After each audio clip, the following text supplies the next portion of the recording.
Alright, we're going to do a review on my 22 zforce 950 HO EX. I'm going to tell you 5 things I hate, 5 things I love. I'll start out with the things I hate first.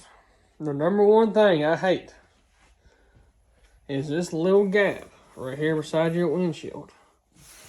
Anytime it's raining, you're riding in the rain, water comes right through here, goes down the dash, right onto the top of your left knee. Same thing for the passenger. Sign number 2.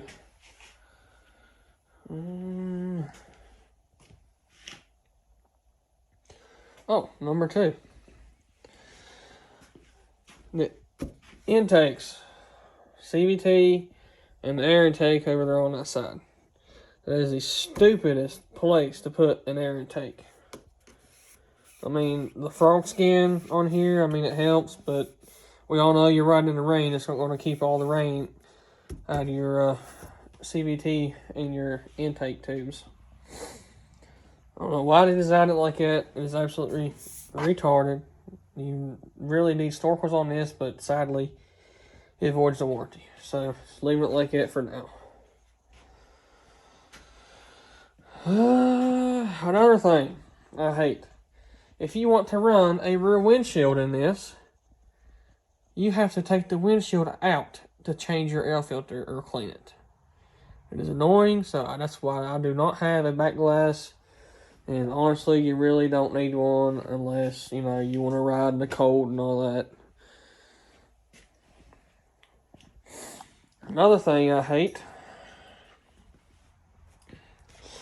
is why they put the taillights right above the rear tires. One mud hole, and they're covered up. Nobody can see them.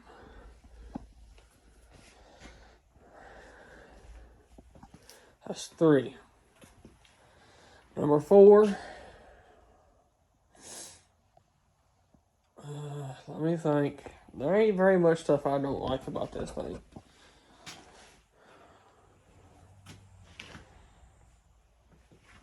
We'll get back to it.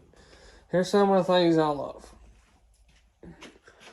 I love it comes on the 29s with the factory bead locks. They're nice. They really are.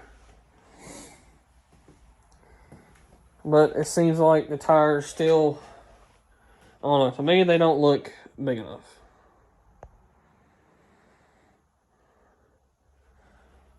Another thing I love is the headlights. These headlights are freaking ridiculously bright. You don't even need a light bar on at night if you're riding at night. Another thing I love is the seats. The seats of this thing are so comfortable. It's like riding in a truck. I'm 6'3", 230. And look, all this leg room. And these seats are super comfy. They hold you in here good. Another thing I love is the cluster.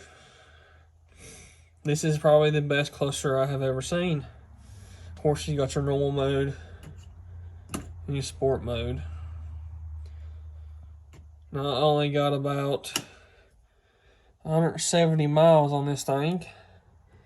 I've had the check engine light come on twice. Both times was just an oxygen sensor, so I don't really worry about it at all. Another thing I love is the switches. The switches are pretty nice. They let you know, they click whenever you engage them. Forward drive switch is nice, and then it has an extra, you have to push a little hard to get it in forward lock. And one more thing that I absolutely hate. Here in reverse, you have to hold this little button down to turn the limiter off. That brings me back to another thing that I hate. This thing has a 17 mile per hour limiter in low range. And yes, a tune can take it out. Or you can follow Redneck Garage and see how he unpinned a wire in the computer to trick the computer into thinking it's not in low. And you'll be fine, which is the best way to go, really. Because the warranty voids the tune voids the warranty.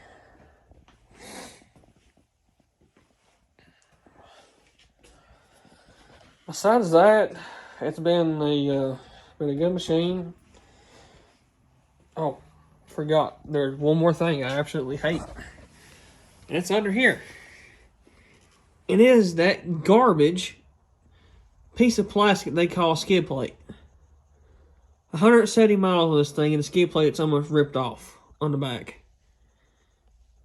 It's literally maybe an 1/8 inch thick, maybe. That's the only complaints I have. This thing has went everywhere razors and Can-Ams has went, and it's really surprised me. You really don't need low range unless you're, on a steep hill. But we all know if you're going up a steep hill, you're going to hit it pretty hard so you can make it, which this thing won't let you because of the limiter. So I usually just try to keep it high as much as I can without slipping the belt. I have put on some X-Prite mirrors.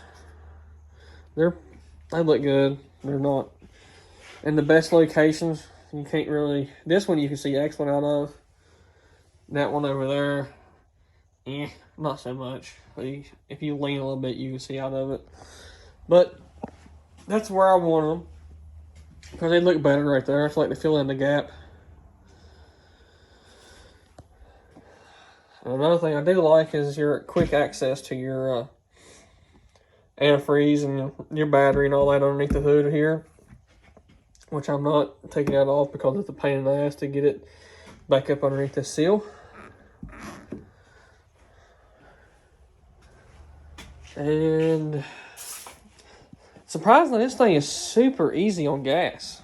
It's ridiculous. Like, I can ride 40, 50 miles on a half a tank of gas. And I went the cheap route. I bought a Chempex storage box. It's overall a nice box. Good for storage and all that. I used it as a cooler the last ride. And it was about 55 degrees that day. And the ice lasted about 6 hours. So it will hold ice. Just, all the heat from the exhaust and all that. You don't have no insulated walls inside of it. So it melts pretty quick.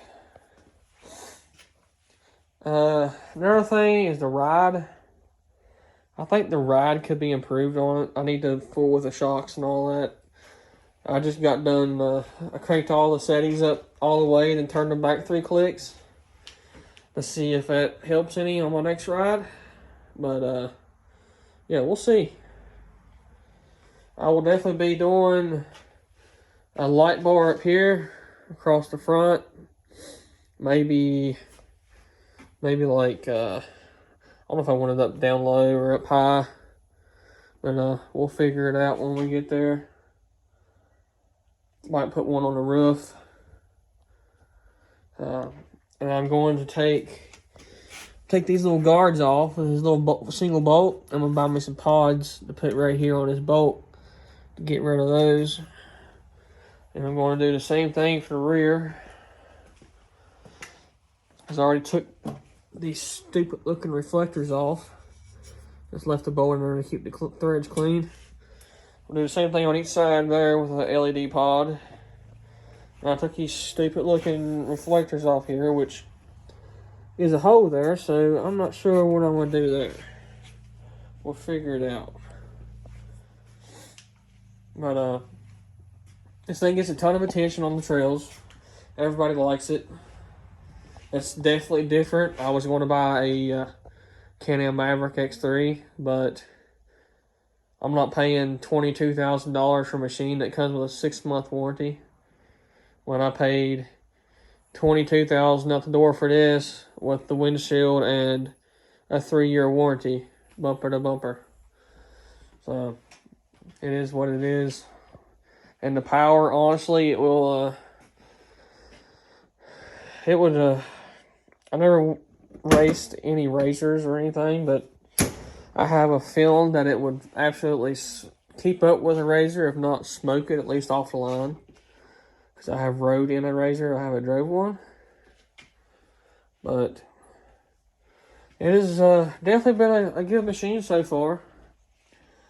One other thing to point out is the seat belts.